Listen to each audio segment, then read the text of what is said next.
Welcome to a new edition of the Reigns on the Cardinals podcast. Rob Reigns, Mike Reigns, STLSportsPage.com, coming to you at the end of a 9-game homestand for the Cardinals. And Mike, I think both you and I agree it started out okay, but ended up not as good as you would have liked. I think we can say we're glad it's over and we're glad we're going on the road. You're also going to be glad to say that Toronto is leaving town and we won't see them again until 2026. That's okay. Those dudes can hit the ball. Well, it doesn't work for a good combination. When you have players that don't strike out and, hit and put a lot of balls in play, and when you have a pitching staff that doesn't strike anyone out, it's not going to equal a good combination. Jays completed the sweep of the 3-game series at Busch Stadium on Wednesday afternoon, beat the Cardinals 5-2. They pounded out 39 hits in the 3 games and sweeping that series. And they didn't even have one of their best players, the free agent they signed from Baltimore, outfielder. He wasn't even on the roster because he's hurt. And really, what, 2 home runs, maybe 3 home runs? I think it was 3 or 4. Yeah, they had 4. I think Kirk had 2, and then Clement had one today. Had one on Wednesday. But not what I'm saying is it's not that many, right? They don't beat you with home runs. They beat you because they just get on base and they get on base. Well, there's no other way to say this other than the fact that we don't have pitchers that strike anybody out. Between Palante and the amount of guys that get contact off of him is, And Gray didn't pitch in the series. Of course, he's really pretty much their best strikeout guy right now. McGreevy was okay against the Dodgers on Sunday, but that's really the only 2 guys they've got. Libator's not a big strikeout guy usually, and it doesn't matter how McGreevy not. It doesn't matter how McGreevy pitches because he won't stay up on this team. They just, they don't.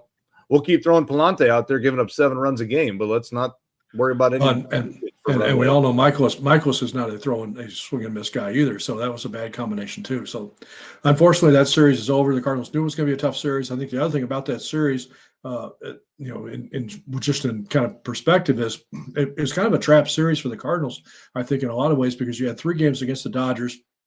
Everybody was highly anticipated, looking forward to that series. Ohtani, Freeman, Betts, all the great guys that they have on that roster. And then it comes right before you get on the road starting Thursday night with first of 4 games against Milwaukee, when you're, fiercest division rivals, the first time you played them in a while. And, I think you kind of knew that these 3 games were going to be tough because of that. And I think, you can look at this homestand in 2 ways, right? The positive side is the offense put up a lot of runs.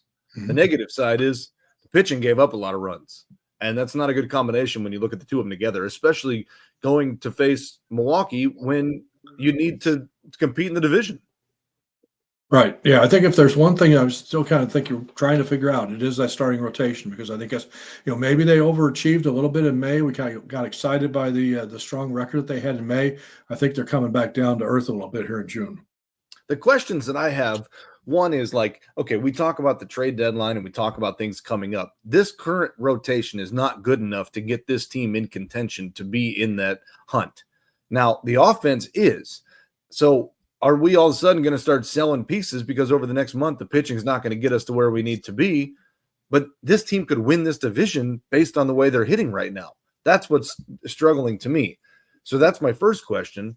And my second question is, if this is going to be truly a reset and let the kids play, how many times do we have to watch Michaelis and Palante just keep getting beat down before we make a change? Yeah, I don't disagree with you. I think it's a frustrating thing. And here's the bottom line too. If you look at, and I know we don't pay a lot of attention to the standings at this point in the season, but you're past, the 1/3 point in the season. So I do think, especially as you get now closer to July, closer to that trading deadline, it really is important as to where teams are in the standings. And okay, the Cardinals are 5 games behind the Cubs. I don't think we've got the offense that the Cubs have got, but now the only thing is they're half a game ahead of Milwaukee and a game and a half ahead of Cincinnati. They're basically a bad week away from being in 4th place in the NL Central.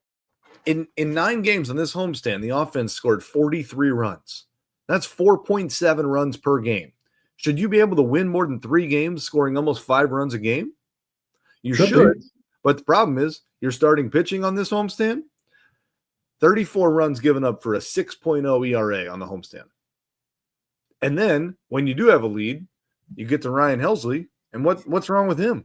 3 blown saves.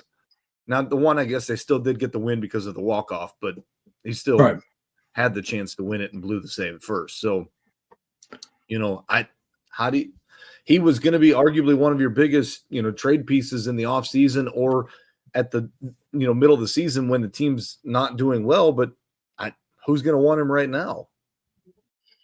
Well, except you got to think that he's going to come out of this. I mean, because he's been good enough for a long time, and it's not like, he unfortunately for him too, he's just had a weird year because he didn't pitch much in April, and they had some things they were working on. He pitched really well in May. I think he converted 9 consecutive saves in May, and now he gets into these little stretch here where he's won 3 saves in a row, but a couple of those were kind of, I don't want to call them fluky plays, but the one Otani ball hit second base, and they ended up leading to a run there, and then of course gave up the long home run to Clase here into the Toronto series. But yeah, I think it's just baseball luck. I just think he is still a pretty good closer. I think they're going to be able to get something for him at the deadline if they decide that's what they want to do.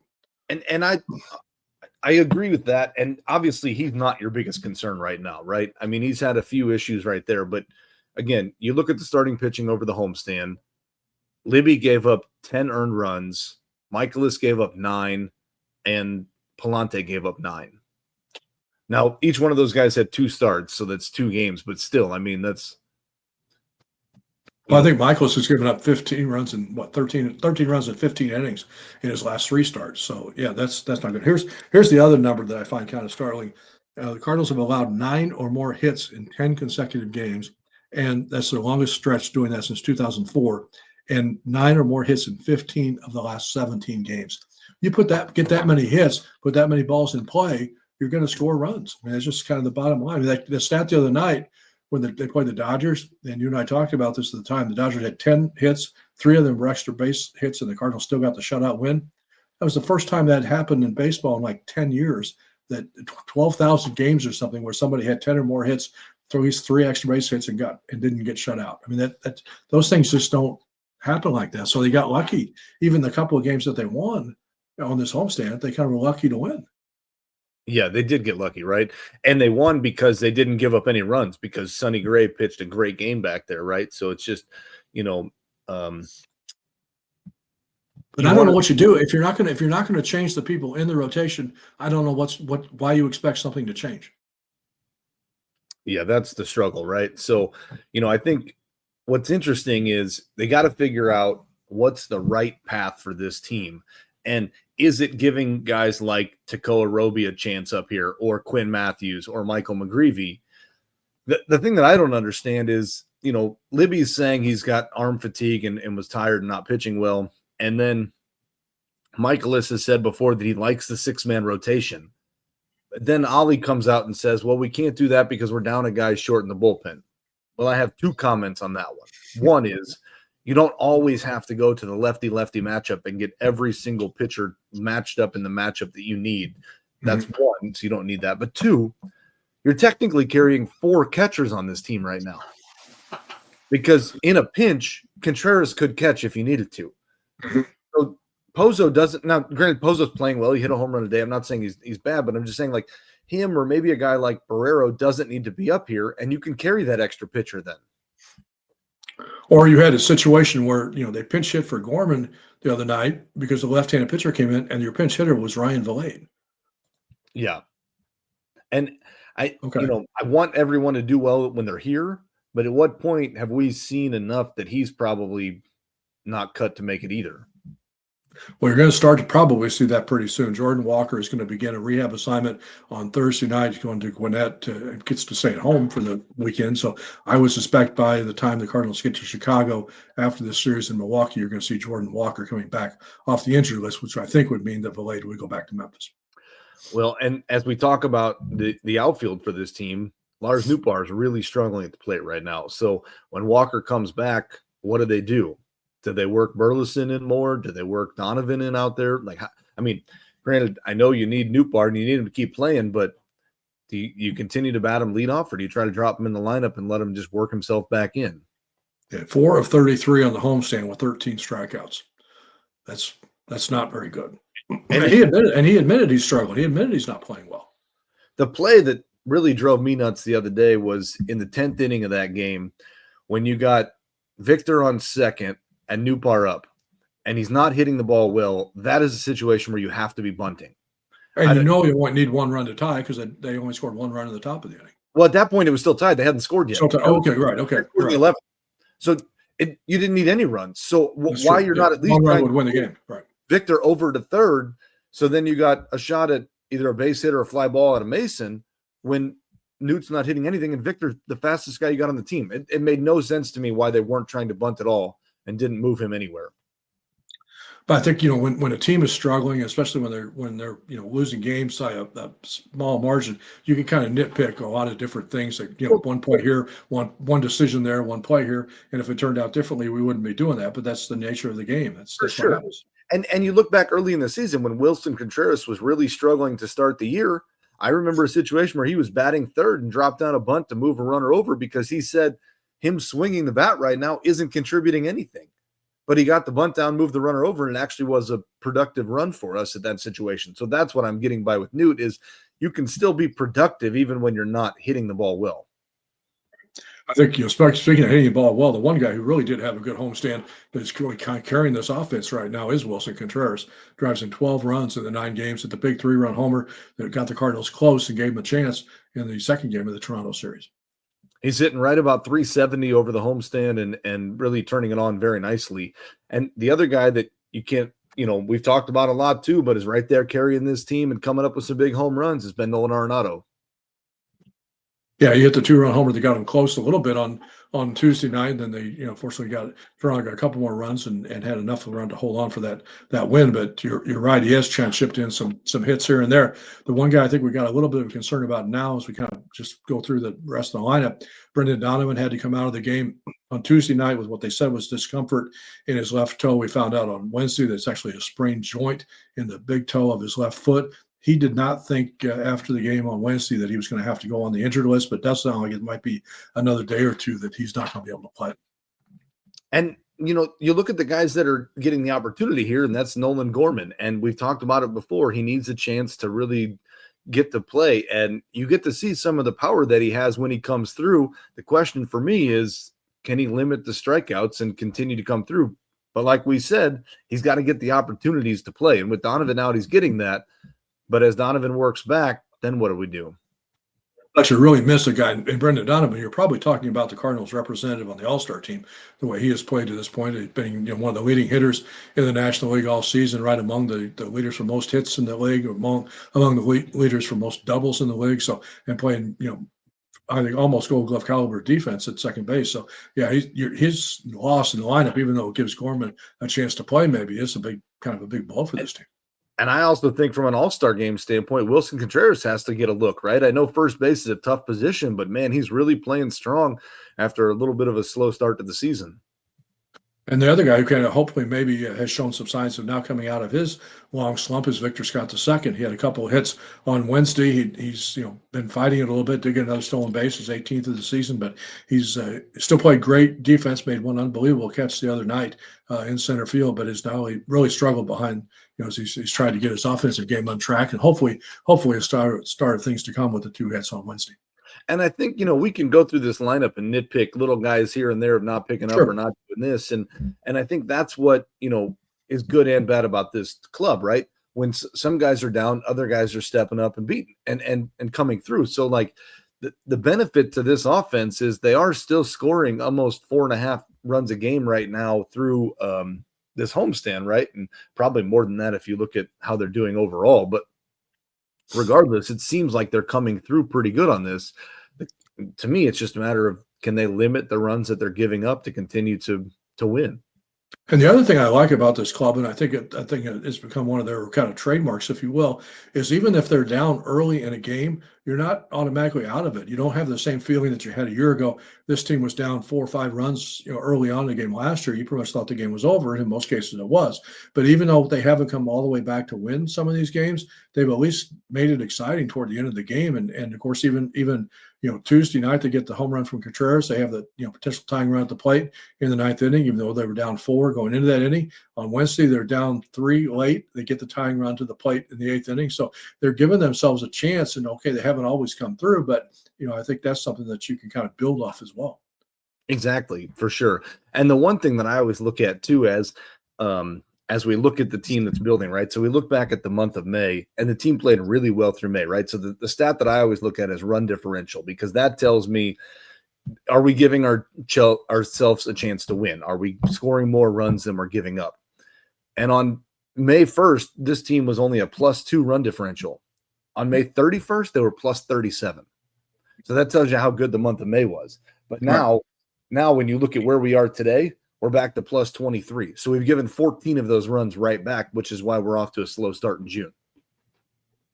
And it's only going to get tougher, I think, too, because as we talked about before, how tough this schedule is. They have the 4 games in Milwaukee, then they do get a day off, their last day off in June, and then they have the 3 games with the White Sox, which are, okay, maybe going to be okay, but their White Sox have been playing better, and it's the road games. And then you have come home and you have Cincinnati and the Cubs for the first time this year. So it's not, how the Cardinals can navigate this stretch with the questions they have about the starting pitching is going to kind of really determine where they are at the end of this month, I think. Much needed day off coming up for sure for them. But again, any team, we talk about the White Sox, any team in the big leagues is going to be a tough game, right? You can't just say you're going to roll over it and win it, because then next thing you know, in all honesty, we probably should have done better against the Royals because they're not playing very well either. And we couldn't find a way to take care of the advantage there. So it's a very important homestand and a very important road trip after a big homestand. So I'll be curious to see how the team kind of rallies together. Visiting with Mike Rains. I'm Rob Rains here on STL Sports Page, our Rains on the Cardinals podcast, brought to you like all of our content here on the website by Drury Hotels, as well as all of the other great sponsors. You can remember sign up for our newsletter just by going to the website, stlsportspage.com. It comes out usually once a week. It links to all of our stories, all of our daily game coverage, as well as features and columns that we have, as well as all of the latest editions of the podcast, and the podcast available anywhere you can find all of your normal podcast things that you listen to on Spotify, YouTube, iHeartRadio, all of those things you can find it anywhere, and encourage you to check it out. Usually it comes out on Thursday, but always kind of depends a little bit on what the schedule is for the Cardinals. So you're speaking of Milwaukee, you're headed up to Milwaukee. If you go in and subscribe and like all of these, you can get notifications of when they come out. For example, last week we did it on Monday. So if you like and subscribe to that particular podcast on Spotify or YouTube, then you'll get the notification of when we went live. And yep, I'm going up to Milwaukee. You're off to Milwaukee. So a stadium I've not been to, so I'm looking forward to it and excited to go. And hopefully curious. Good games. Go ahead. I'm sorry. Yeah, I'm curious to get your reaction to the stadium. I know we all have our favorites about the stadiums that we've been to, so I'm curious to get your reaction on what you think of that ballpark. The only one comment I know ahead of time is one mascot and one ballpark works a lot harder than Bernie up there. So the brewer only goes down the slide and that's it. So Fred, you're going to get to go down the slide. Are you going to get to go down the slide? Yeah, I wish I knew somebody that knew how to do that. Yeah, that'd be kind of fun. So it would be fun. But you hope that Bernie doesn't go down the slide very often while you're there, because it means the Brewers have hit a home run. We hope not, right? Yes. And it'll be a tough series. While you're going to Milwaukee, we're headed down to Springfield to do a couple of stories on Will Bernal, who's a young catcher in Springfield, doing really well. I want to check in with him and see how Mr. Weatherholt's doing, and kind of just check in and get the pulse of that ball club. Playing very well. They're about on the verge of clinching the first half championship for the Texas League. So that club's been playing very well. Joshua Baez, since he got promoted from Peoria, has been doing really well as well. So we'll get your take on what happened in Milwaukee, as well as our trip to Springfield, and we come back again next week on the next week edition of the Rains on the Cardinals podcast. The other story I want to pitch to make sure everybody pays attention to is coming up on Thursday. I've got a long feature that we're going to post in honor of Father's Day coming up on Sunday. Had a good chance to sit down and talk with Matthew Libator and his dad, Anthony, as well as Victor Scott II and his dad, Victor Scott Sr., and got some reactions from both parents about what their kids are doing and how they were as kids, and some of the advice that they got as kids that these guys are following and living their dreams and living their lives now because of the advice they got from the parents. So hope everybody will check out that story as well here on stlsportspage.com. And every day is Father's Day here on our show. So that's exactly. Well, that's kind of what the point of the story is, that they both said every day is Father's Day, even if it's not on one particular holiday a year. This year you have to share Father's Day with another day, though. That's true. It happens to be your birthday, which it does happen. It's not the first time that we've had to share that day, so it's just kind of the way that the calendar works out. So it'll be fun. So yeah, I know you got some friends going up there with you to celebrate that as well. It's a 7-day road trip for the Cardinals. They have 4 games in Milwaukee, very important, and then the 3 games in the White Sox before they come back home. Sonny Gray gets to start on Thursday night against a guy that will be making his major league debut, and we all know how that usually works out for the Cardinals. if I was a betting man, I would bet the under for the game. There will probably not be that many runs scored. But again, the offense is clicking. So in theory, you should be able to hit a guy who's making his major league debut. But for some reason, the Cardinals just struggle against guys they've never seen before. I think he is a hard throwing strikeout kind of guy. So that's also a factor they'll be playing into that as well. The Brewers have been playing much better. I know they struggled early on in the season, but Pat Murphy's got that club turned around. They're playing well. As we mentioned, they come into this series only a half a game behind the Cardinals in the NL Central. So standings could take look a little bit different when we talk again next week. And I think, when we look at this division, it really, the Cubs and the Brewers are really going to be the toughest competition, because I just don't think Reds have the pitching there, and I don't think the Pirates have the offense or the pitching, really, outside of Skeens and O'Neill Cruz and Brian Reynolds. Maybe he can't win. When he pitches great, he can't win. Can't win either, because they can't score. So I'm not really concerned about them. But so when you look at the division, it's a winnable division if they can find a way to just click a few things together here. I don't think this team's far off. It's just a matter of, and it's a question that Mo or Heim or Ali or whoever has to sit back and figure out, like, hey, do we want to continue down the pitching path that we've gone, or do we try to make a change and see if we can, make a run before the trade deadline?